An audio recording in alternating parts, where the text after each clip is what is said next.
Bismillahirrahmanirrahim. Assalamualaikum warahmatullahi wabarakatuh. Alhamdulillah. Wassalatu wassalamu ala rasulillah wa ala alihi wa sahbihi wa mawalah. Alhamdulillah, di pagi hari yang penuh barakah ini hanya Allah lah yang meletakkan kecintaan hati kita terhadap Allah, terhadap ayat-ayatnya. Kemarin kita sudah membahas betapa orang-orang beriman yang hidup bersama wahyu Allah Subhanahu wa Ta'ala, mereka adalah orang-orang yang hidup di bawah cahaya Allah Subhanahu wa Ta'ala yang sangat terang benderang, yang diistilahkan oleh Allah dengan nurun ala nur, yang diberikan kepada siapa saja yang dikehendaki atau yang menghendaki. Yahdillahu li nurihi man yasha. Dan salah satu indikasinya adalah bertasbih, ya. Di mana di ayat ini tasbih yang ditonjolkan adalah tasbih yang bersifat amali, ya. Yaitu senantiasa ingat Allah Subhanahu wa Ta'ala betapapun kehidupannya sibuk dengan perdagangan ataupun jual beli. La tulhihim tijaratun wala bai'un an dzikrillah.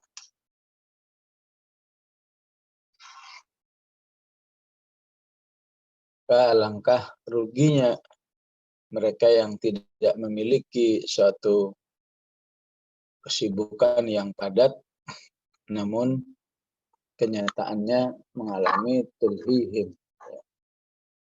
Mengalami terlenakan, ya, dari kegiatan yang lain yang tidak bernuansa tijarah, perdagangan dan jual beli. Allah memilih kata tijarah dan bai' ini karena memang memiliki tingkat menyibukkan ataupun mengalihkan perhatian manusia daripada ketaatan kepada Allah yang luar biasa. Apakah karena di dalamnya ada kecintaan manusia terhadap harta, ataukah karena masing-masing berkepentingan, ya. Penjual, pembeli berkepentingan terhadap proses-proses akad itu, ya.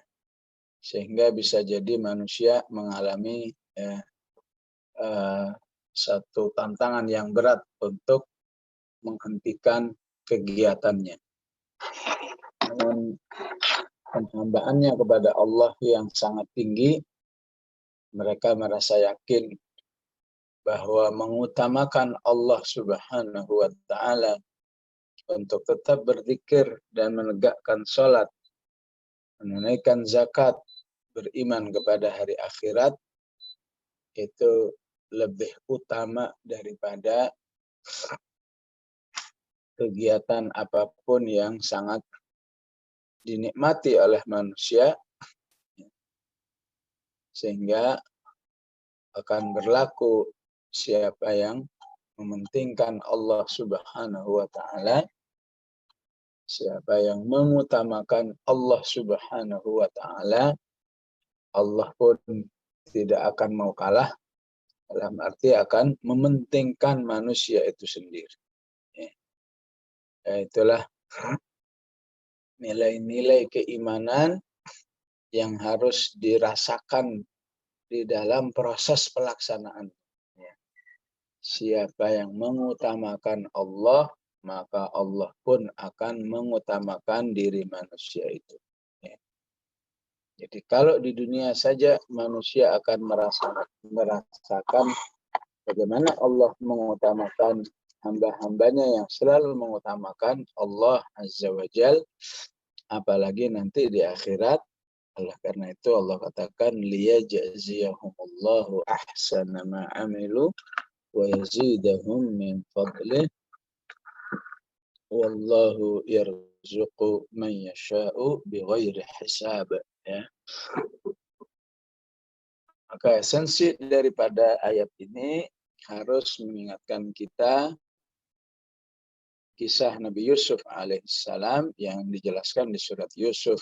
Bagaimana Nabi Yusuf lebih mengutamakan Allah Subhanahu wa Ta'ala daripada hawa nafsu yang pada hakikatnya saat itu sangat terbuka luas, ya, untuk dinikmati, namun harus melanggar, ya, larangan Allah Subhanahu wa Ta'ala. Namun karena semangat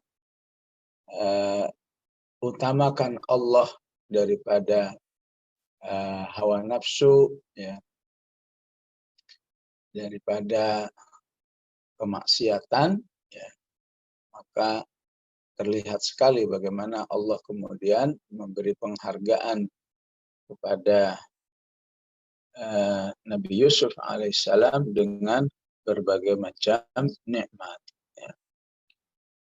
Jadi apa yang diungkapkan oleh Nabi Yusuf alaihissalam, ma'adallahi innahu rabbi ahsana mathwaya innahu la yuflihudz zalimun, itulah yang kemudian menguatkan Nabi Yusuf alaihissalam kebiasaannya untuk selalu taat kepada Allah, sehingga dia menganggap peluang kemaksiatan yang ada di depannya bukanlah sebuah kenikmatan, tapi sebuah bahaya yang sangat mengancam dirinya, sehingga disambut dengan, kalau bahasa kita, a'udzubillahi minasyaitonir rajim, aku berlindung kepada Allah. Ya. Kalau istilah Nabi Yusuf, ma'adzallah, ya. Innahu rabbi ahsana mathwaya, sambil mengingat kebaikan-kebaikan suami daripada istri raja itu, karena berarti saat itu akan terjadi pelanggaran terhadap Allah dan pelanggaran terhadap hak adami, hak manusia, di mana dia mengkhianati suami permaisuri itu, dan akhirnya dia selamat dari jebakan yang sangat membinasakan siapapun, ya, apabila tidak mendapat perlindungan dari Allah Subhanahu wa Ta'ala. Ya. Esensi daripada ayat ini harus juga mengingatkan kita kepada Nabiullah Sulaiman alaihissalam, ya, di surat Shad, ya. Wahabna li Dawud Sulaiman ni'mal 'abdu innahu awwab idh 'urida 'alaihi بالعشي الصافنات الجياد فقال إني أحببت حب الخير عن ذكر ربي حتى توارت بالحجاب. Sulaiman begitu sibuknya dengan kuda-kuda pilihannya, kuda-kuda mewahnya, sampai terlambat sholat asar. Maka dia menghukum dirinya lebih baik tidak punya kuda mewah-mewah ini, yang diistilahkan dengan safinatul jiyad, agar lebih mengutamakan ketaatannya kepada Allah Subhanahu wa Ta'ala. Ya. Maka Allah kemudian membiarkan Sulaiman begitu saja tanpa kendaraan? Tidak. Maka Allah ganti kendaraan yang jauh lebih canggih daripada as-safinatul jiyad itu sendiri. Kuda-kuda yang berkecepatan tinggi diganti dengan kendaraan angin. Fasakharna lahu riha tajri bi amrihi rukha'an haitsu asab. Buat dirinya lebih cepat di dalam pindah dari satu tempat ke tempat yang lain. Ya. Begitulah yang harus kita pahami dari ayat 35 sampai ayat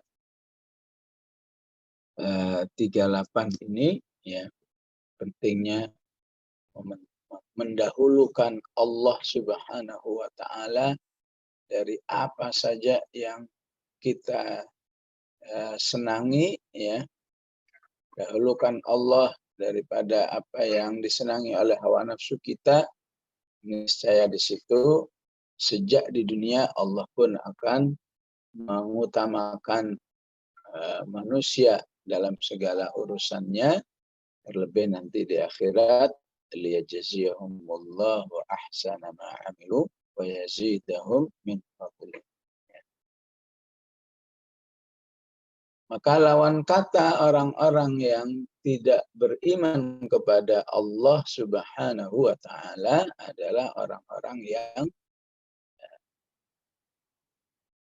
kufur kepada Allah.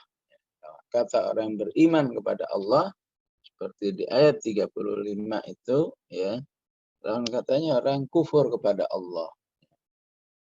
Bagaimana Allah menggambarkan kehidupan orang-orang yang tidak beriman kepada Allah, ya, atau mungkin beriman kepada Allah tapi, ya, jauh dari Allah. Beriman kepada Allah tapi hidupnya parsial, ya. Istilah ayatnya afatu'minuna bi ba'dil kitabi wa takfuruna bi ba'd, ya. Karena mereka yang beriman kepada Allah tapi hidupnya parsial, ya, menerima ajaran Allah sebagian, ya. Apakah 50% diterima, 50% tidak diamalkan atau ditolak, tidak diimani, ya. Apalagi yang sering kita lihat dalam realita kehidupan, wallahu alam, ya, umumnya, ya, 10% saja ajaran-ajaran Al-Qur'an itu yang diyakini dan diimani, ya, ataupun diamalkan, ya, 90%-nya, ya, masih begitu banyak ataupun tidak diketahui atau tahu tapi ditolak, ya, diacuhkan dan lain sebagainya. Maka Allah sangat marah juga terhadap orang-orang yang bersikap seperti ini, ya.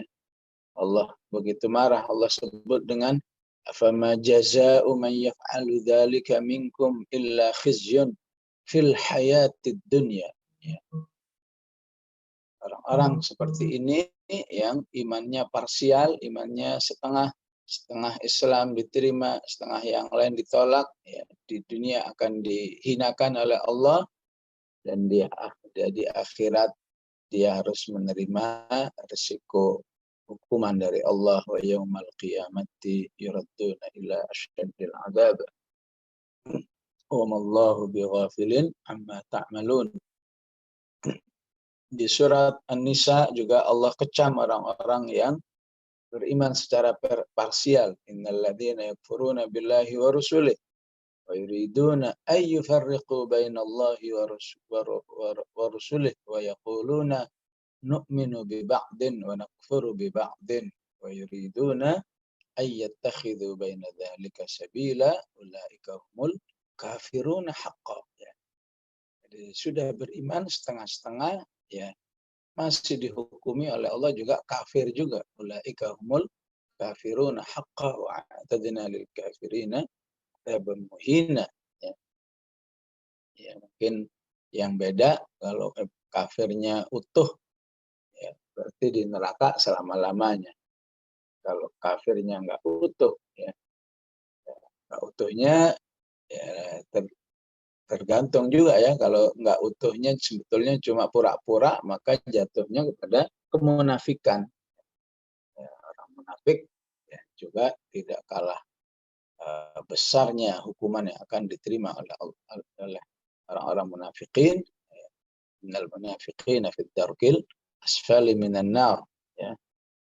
Sedangkan yang beriman tapi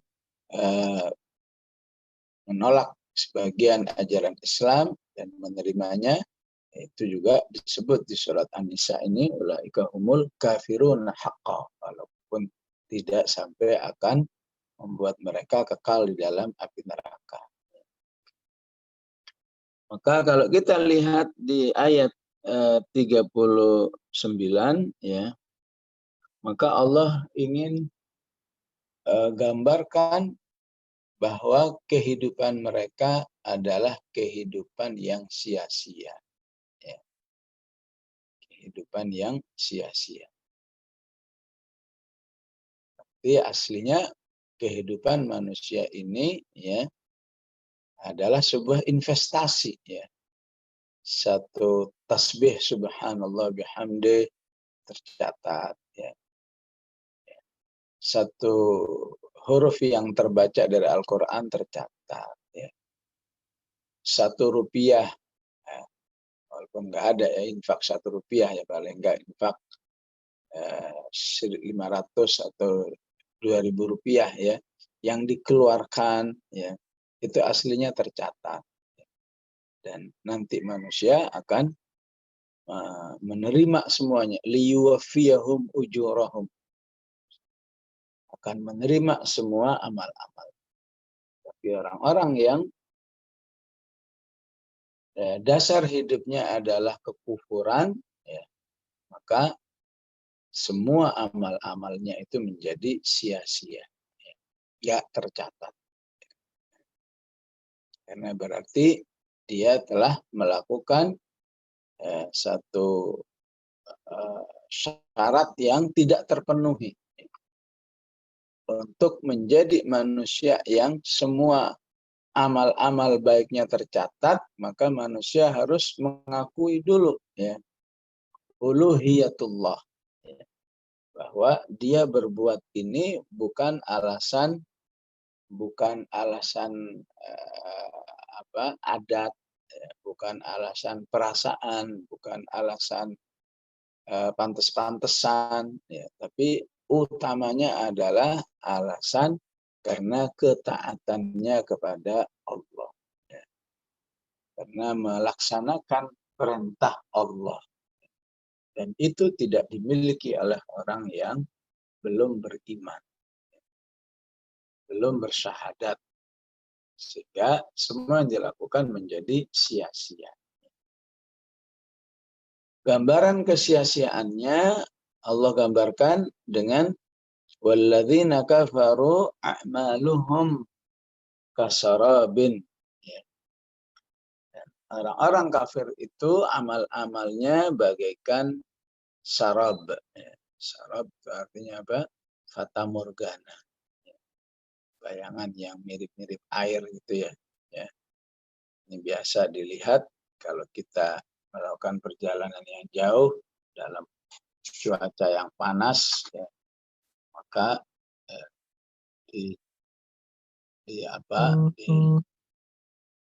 tempat yang jauh yang kita lihat itu akan ada semacam sarab, ya, semacam air yang sebetulnya nggak ada kenyataannya. Apakah di padang pasir juga demikian, ya. Kasarabin biqi'ah, ya, di sebuah tanah, ya, yahsabuhu dham'anu ma'a, yang dikira oleh orang yang haus itu adalah air. Ya, tentu orang yang haus sangat mengharapkan air, ya, tapi ternyata yang dilihat hanyalah sebuah sarab. Ya, terutama kondisi ini sangat terlihat, sangat terbukti ketika manusia ya berada di hari akhirat, ya, di mana semua amal-amalnya yang dia harapkan mendapat balasannya ternyata kosong. Ya. Kosong, tidak ada balasan apapun karena dulu tidak beriman kepada Allah. Disinilah kita bisa melihat dalam sirah ataupun dalam kehidupan Rasulullah Sallallahu Alaihi Wasallam mengapa Rasulullah begitu semangat begitu berjuang habis-habisan untuk membuat semua manusia yang dikenalnya untuk beriman kepada Allah Subhanahu wa Ta'ala, supaya semua kegiatan kehidupannya di dunia ini menjadi terbalas nanti di akhirat. Tanpa iman, maka semua kegiatan di dunianya akan menjadi sarab. Hatta idza ja'ahu, ya. Sehingga apabila seorang itu mendatangi sarab itu, lam yajidhu syai'a, ya. Dia tidak mendapatkan apapun. Wa wajadallaha 'indah, ya. Sedangkan dia akan tetap mendapatkan di sisi Allah, ya. Fa wafahu hisabah, mendapatkan perhitungan dari Allah Subhanahu wa Ta'ala, yaitu perhitungan atas sanksi ataupun siksaan yang harus dia terima karena sepanjang hidupnya tidak beriman kepada Allah Subhanahu wa Ta'ala. Ya. Dari sinilah satu sisi kita bersyukur kepada Allah Subhanahu wa Ta'ala, ya. Sejak lahir kita sudah berada di lingkungan yang beriman, ya. Sehingga ya, dengan mudah kita menerima keimanan kepada Allah Subhanahu wa Ta'ala, terlebih ketika terus keimanan ini dipupuk dengan ilmu sehingga semakin baik insya Allah. Ya. Sisi lain harus membuat kita, ya, sedih dengan manusia-manusia yang belum beriman.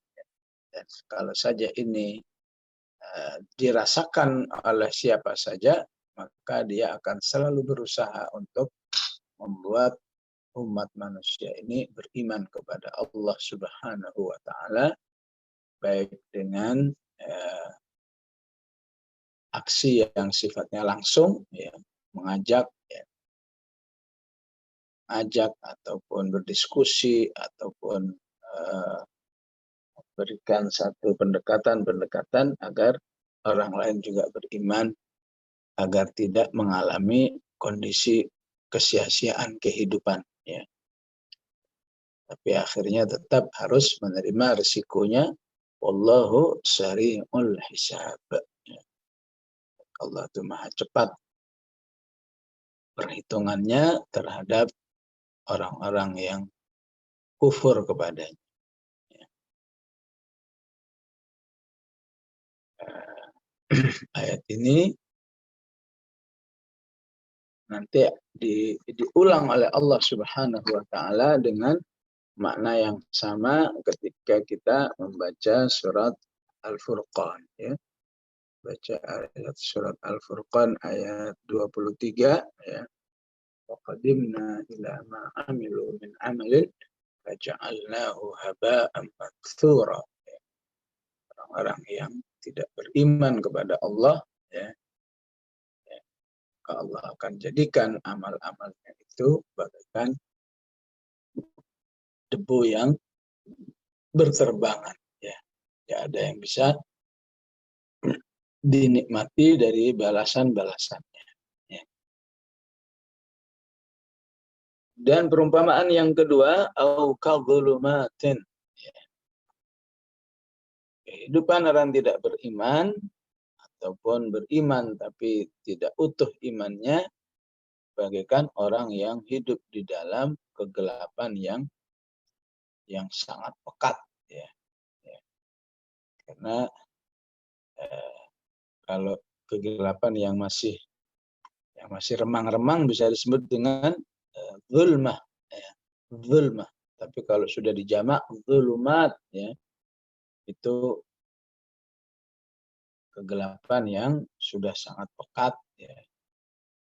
Sehingga manusia tidak bisa melihat, ya, apapun, bahkan melihat tangannya juga nggak bisa, ya. Itu kegelapan yang sudah sangat luar biasa, ya.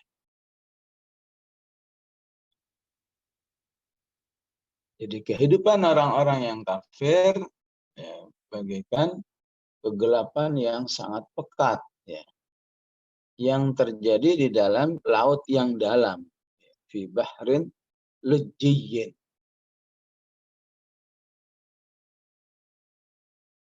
Para ahli ya meneliti ya, ya, laut yang sangat dalam itu sudah terasa di kedalaman berapa meter ya. Maka hasil penelitian mengatakan ketika sudah 1000 meter ya, maka itu sudah terasa lujjiyyin ya. Apa ciri khas lujjiyyin itu ya? Salah satu ciri khasnya tidak bisa ditembus oleh matahari. Matahari udah nggak nyampe. Itu disebut lujjiyyin.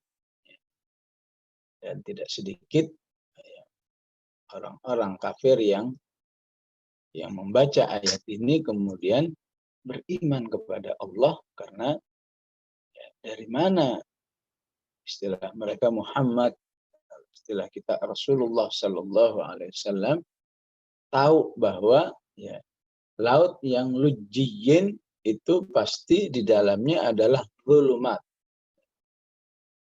Rasulullah kan tinggal di Makkah yang jauh dari laut. Pindah ke Madinah lebih jauh lagi dari laut. Ya.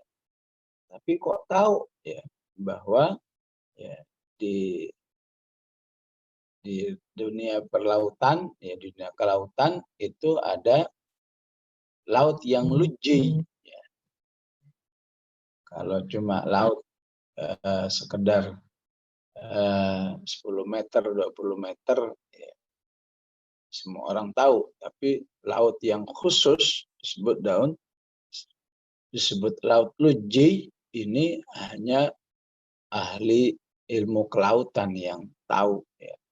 Tapi Rasulullah Shallallahu Alaihi Wasallam bisa mengungkapkan bahwa dari laut itu ada yang kedalamannya wajar, ada yang kedalamannya 1000, bahkan 2000, bahkan sampai 5000. Ya. Maka itu luji yang lebih dalam lagi ya. Ya. Tidak bisa ditembus matahari, itu sudah luji ya. Di kisaran 1000 meter.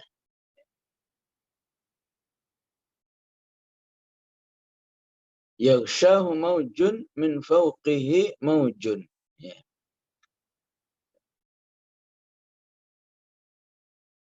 Di dalam lautan yang dalam itu ya, dalam itu kan berarti sudah nggak ditembus matahari, udah gelap ya. Ya. Warna apa saja yang kita bawa ya, itu sudah nggak bisa terlihat. Itu juga diliputi oleh ya, maujun ya. Maujun itu gelombang ya. Gelombang yang bertumpuk-tumpuk. Maujun min fawqihi maujun. Ya. Gelombang yang bertumpuk-tumpuk. Ya, dulu pemahaman yang zahir, pemahaman yang tersirat dari ayat ini, maujunnya itu di atas permukaan. Ya. Karena orang biasa melihat namanya ombak yang bergulung-gulung itu adanya di permukaan, ya, di permukaan laut. Ya. Ternyata kata para ahli ya, bahwa ayat ini akan lebih menunjukkan suatu zulumat, ya, suatu kegelapan yang lebih pekat lagi. Ya. Ternyata di laut yang paling dalam itu, di bawahnya itu memang ada gelombang ya, yang bertumpuk-tumpuk seperti gelombang yang ada di atas ya, permukaan laut. Jadi ada gelombang yang terjadi di permukaan air laut, ada yang gelombang khusus yang terjadi di dasar laut, atau di lautan yang sangat dalam, itu di bawahnya ada gelombang yang lebih dahsyat daripada gelombang yang ada di atas permukaan laut. Tentu itu lebih mengesankan zulumat yang lebih dahsyat lagi. Ya. Bahrun Lijjiyin itu nggak pakai gelombang saja udah gelap, apalagi pakai gelombang. Apalagi gelombangnya bertumpuk-tumpuk karena ada kondisi yang sangat dahsyat membuat gelombang. Ya. Ditambah lagi min fauqihi sahab, ya. Di atasnya ada awan, ya, yang menutupi matahari sehingga di atas permukaan laut pun sungguhnya udah gelap. Ya. Permukaannya gelap, lautnya dalam gelap, ditambah gelombang yang bertumpuk-tumpuk. Maka hasilnya apa? Zulumatum ba'duha ya fauqa ba'din.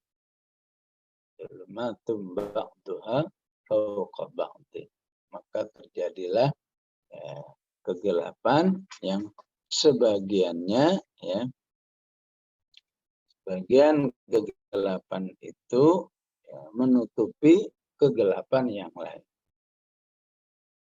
Jadi ini mirip seperti mereka yang hidup bersama Allah, ya, disebut dengan nurun ala. Hidupnya betul-betul di bawah cahaya Allah Subhanahu wa Ta'ala yang sangat terang benderang. Ya. Sebaliknya yang dalam kekufuran hidupnya zulumatun ba'duha fauqa ba'din. Jadi ungkapannya bukan zulumatun ala zulumat, ya, tapi zulumatun ba'duha fauqa ba'din. Artinya apa? Dalam kenyataan kehidupan, ya, bahwa ya, setiap satu kesesatan itu biasanya akan menghasilkan kesesatan-kesesatan yang lain. Ya. Ya, setelah kemarin kita membahas tentang perintah Allah agar manusia menjaga pandangannya, misalnya di ayat 29, ya, ulul mu'minina yaghuddu min absari. Di satu kemaksiatan pada hakikatnya zulmah, ya, sebuah kegelapan. Ya.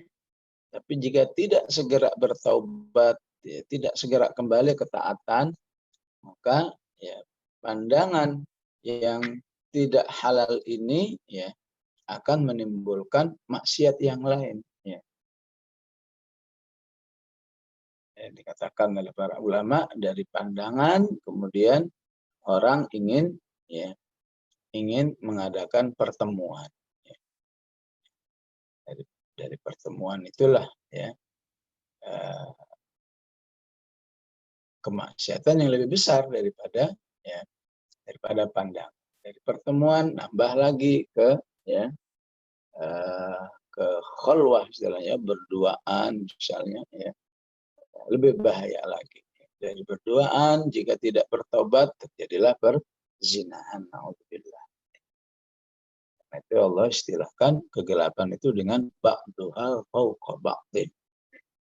Dalam kenyataannya, ya, satu kemaksiatan saja itu bisa beranak pinak menjadi kemaksiatan yang lain, yang berarti bertambahnya kegelapan kehidupan bagi manusia, ya, jika tidak segera bertaubat.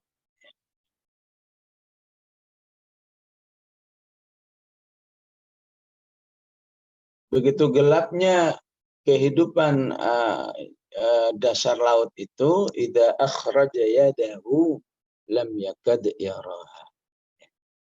Apabila dia mengeluarkan tangannya, maka hampir-hampir dia tidak bisa melihat.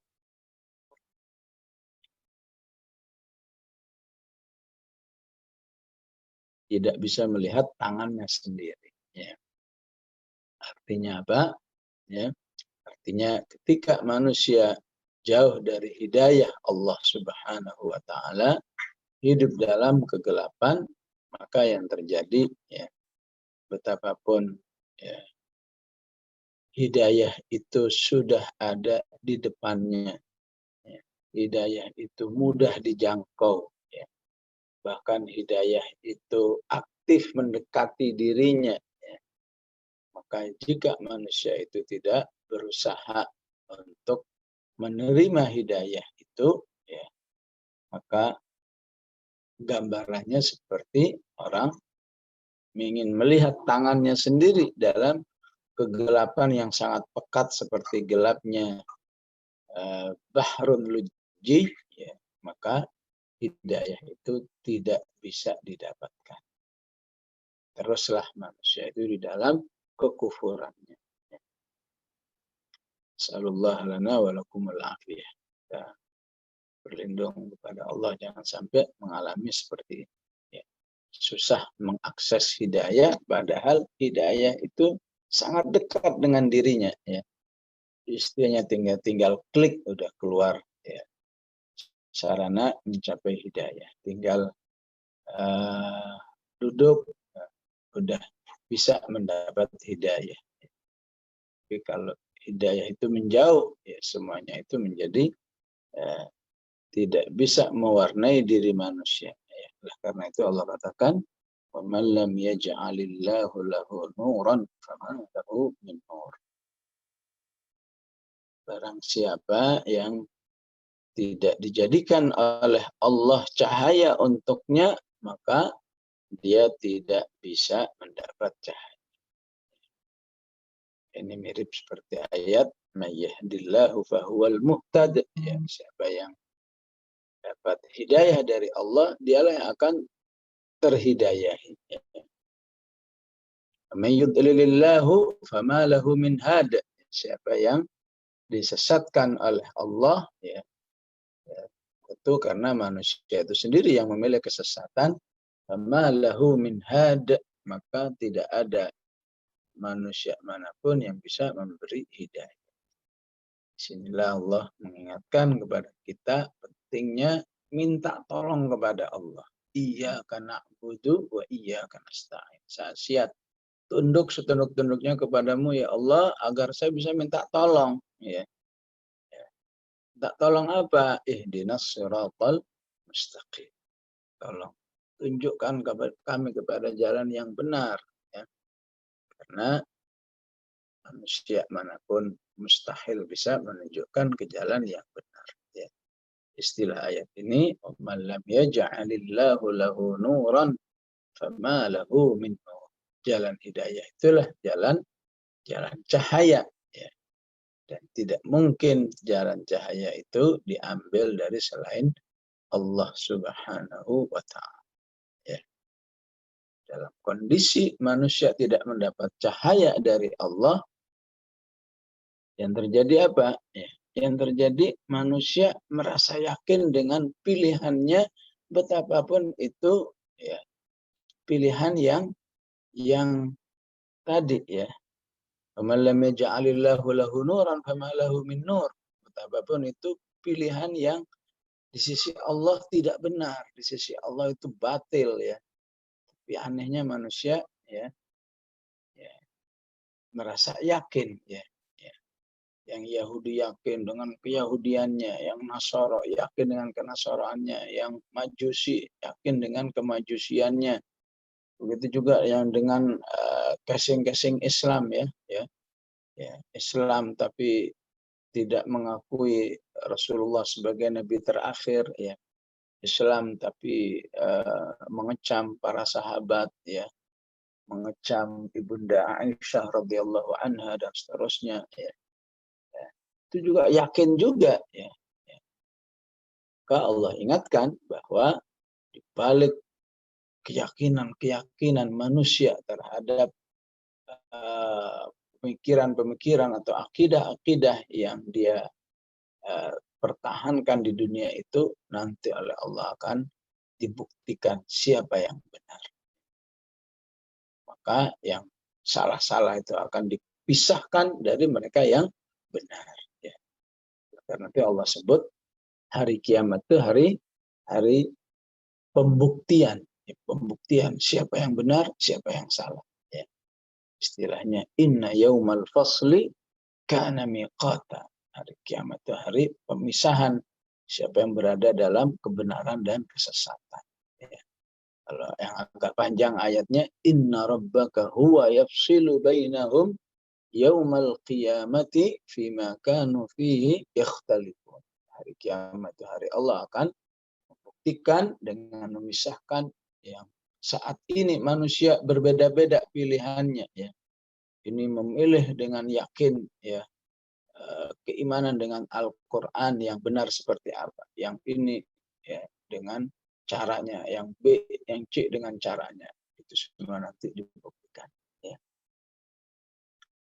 Tapi Allah ingatkan, kembalilah kepada cahaya Allah. Karena siapa yang tidak meraih cahaya Allah, tidak berusaha meraih cahaya Allah, maka Allah nggak akan memberikan cahaya kepadanya. Ya. Istilahnya, وَمَنْ لَمْ يَجْعَلِ اللَّهِ.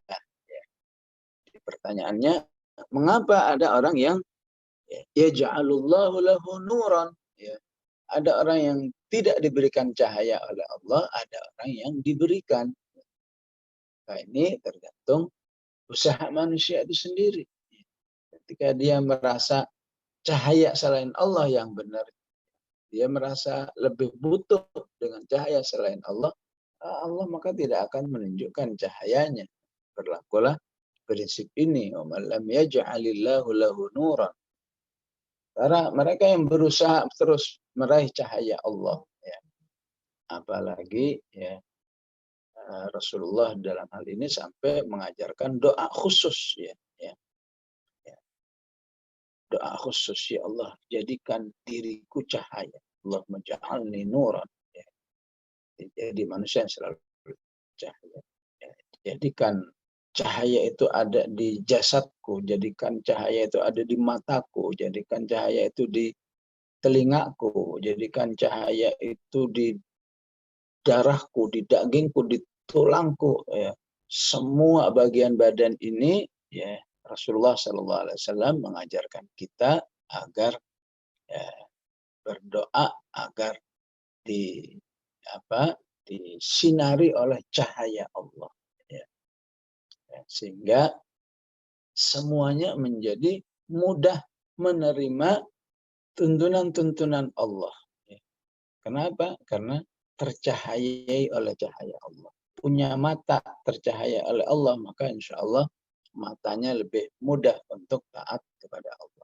Punya telinga tercahayai oleh Allah, ya, maka menjadi telinga yang mudah menerima hidayah Allah.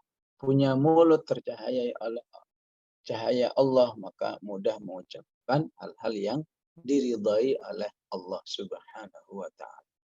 Karena itu dalam hal ini ya, terinspirasi oleh ayat ini, وَمَنْ لَمْ يَجْعَلِ اللَّهُ لَهُ نُورًا وَمَا لَهُ مِنْ نُورٍ. Rasulullah punya doa begitu rincinya agar semua badan ini tercahaya. Ya. Kalau istilah Nabi Sulaiman, Rabbi auzi'ni an ashkura ni'mataka allati an'amta alayya. Ya. Rabbi auzi'ni. Apa yang maksud auzi'ni? Ya. Secara terjemahan bebasnya kan auzi'ni ilhamkan. Kalau mau detailnya auzi'ni itu ya Allah kerahkan semua anggota badan yang ada ini untuk bersyukur kepadamu. Ya. Semua anggota badan ini berada dalam ketaatan sehingga bernilai bersyukur kepada Allah. Ya. Punya badan untuk taat, punya tangan untuk taat, punya kaki untuk taat, maka itu menunjukkan semua anggota badan yang bersyukur kepada Allah. Rabbi auzi'ni an ashkura ni'mataka allati an'amta 'alayya.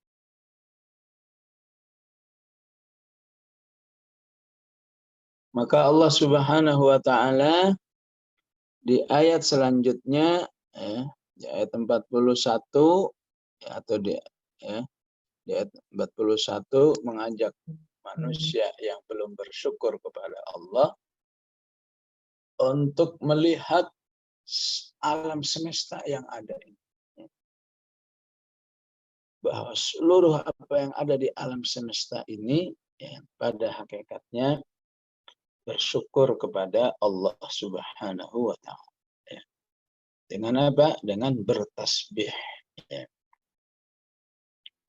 Alam tara anna Allah yusabbihu lahu ya, man fis samawati wal ardh. Ya. Tidakkah engkau lihat ya bahwa semua bertasbih kepada Allah ya, ya tasbih ya, seperti yang di atas ya, sebuah ketundukan kepatuhan yang seutuhnya kepada Allah Subhanahu wa Ta'ala ya. Istilahkan bertasbih. Tidakkah kau lihat bahwa semua yang ada di langit dan di bumi ini bertasbih. Sabbihu lahu man fis samawati wal ardh.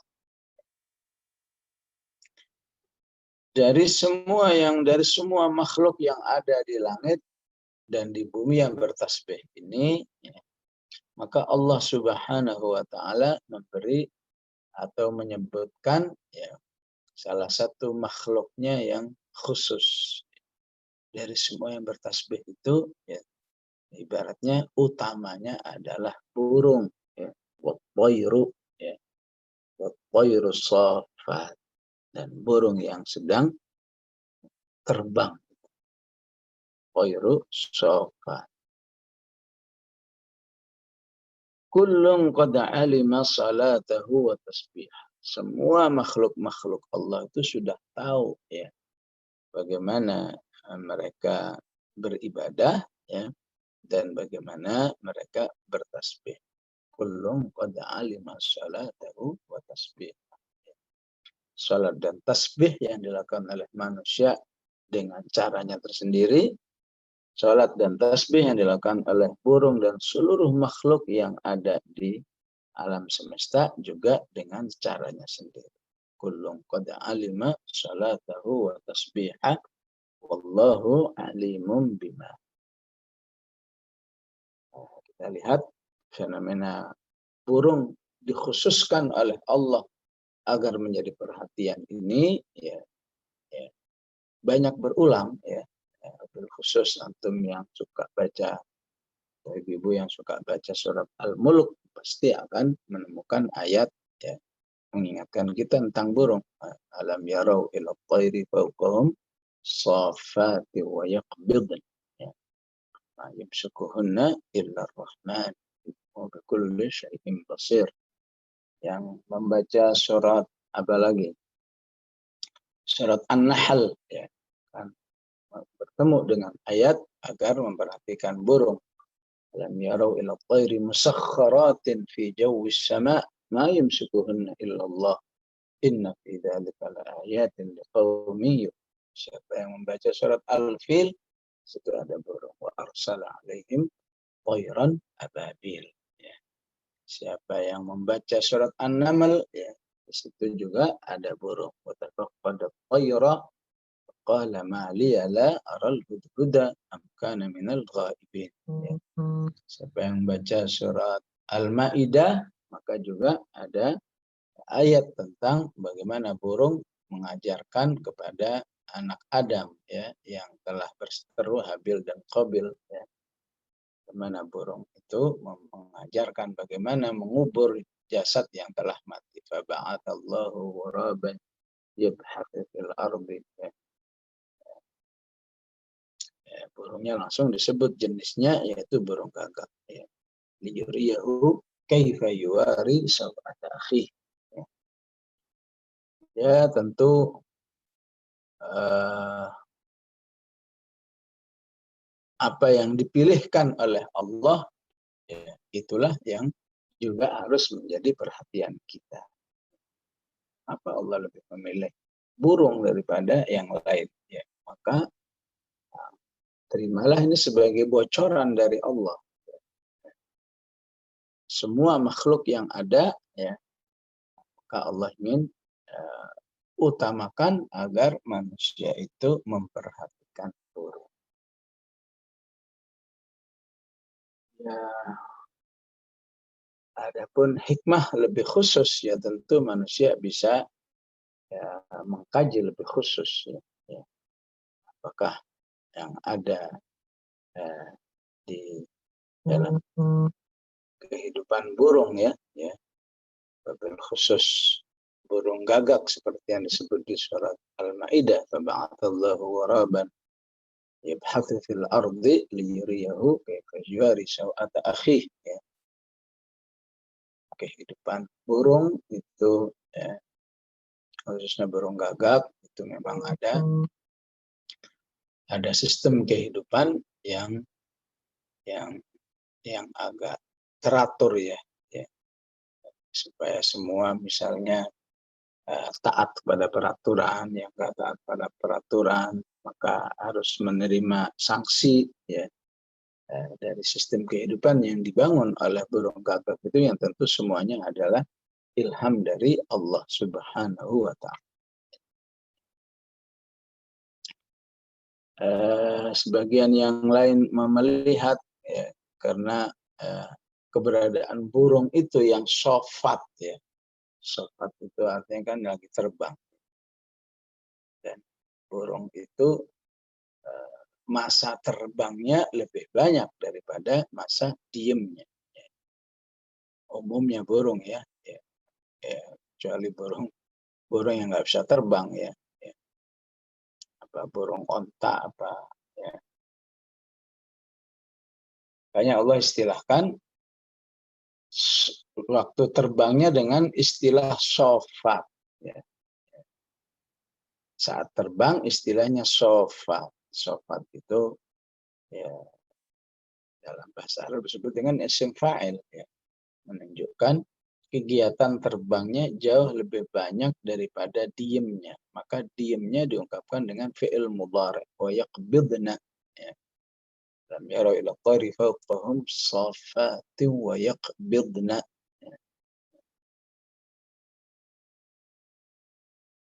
Maka dibalik kegiatan burung yang banyak terbangnya daripada diemnya, disitulah ya, ada kemahakuasaan Allah Subhanahu wa Ta'ala ya.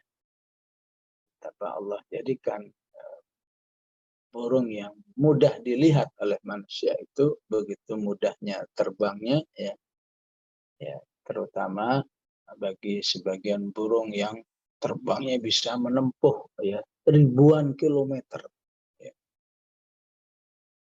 Padahal burungnya juga nggak terlalu besar. Dari mana itu ilmu kekuatan ya burung bisa terbang ya antar negara ya, satu negara ke negara yang lain ya, hanya untuk mencari makan.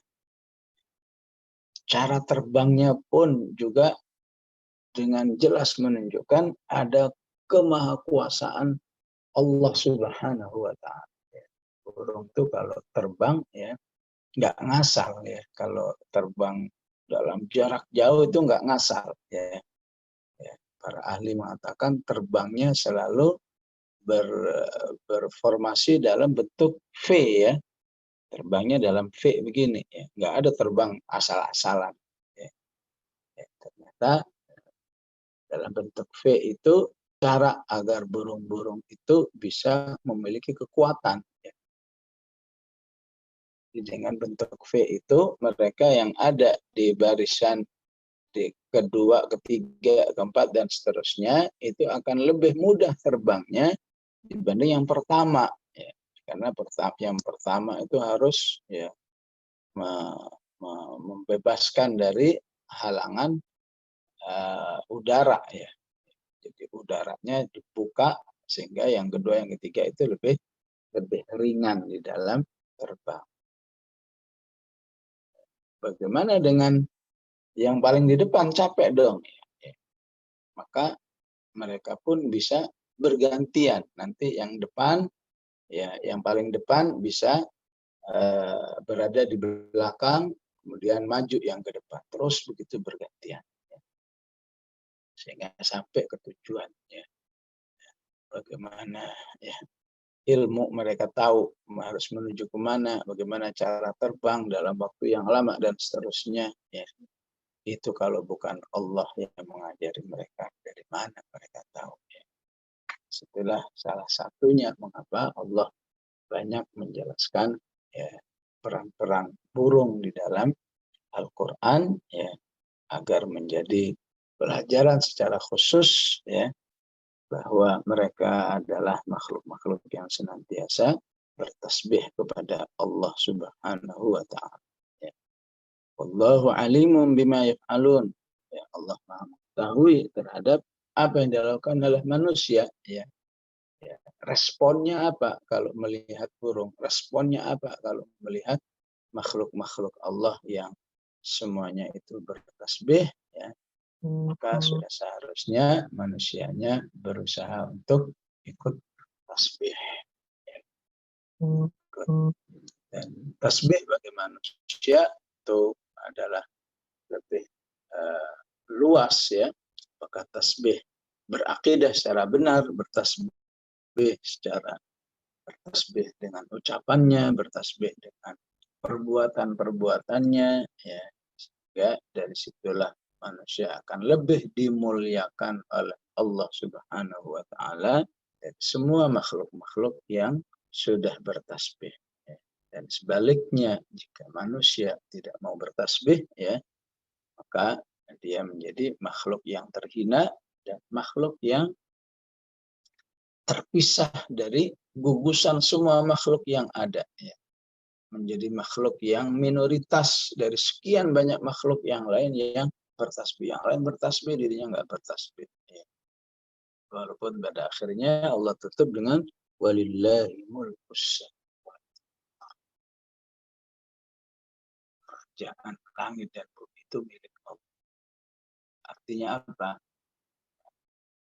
Kata semua makhluk termasuk manusia bertasbih, ya, maka itu tidak menambah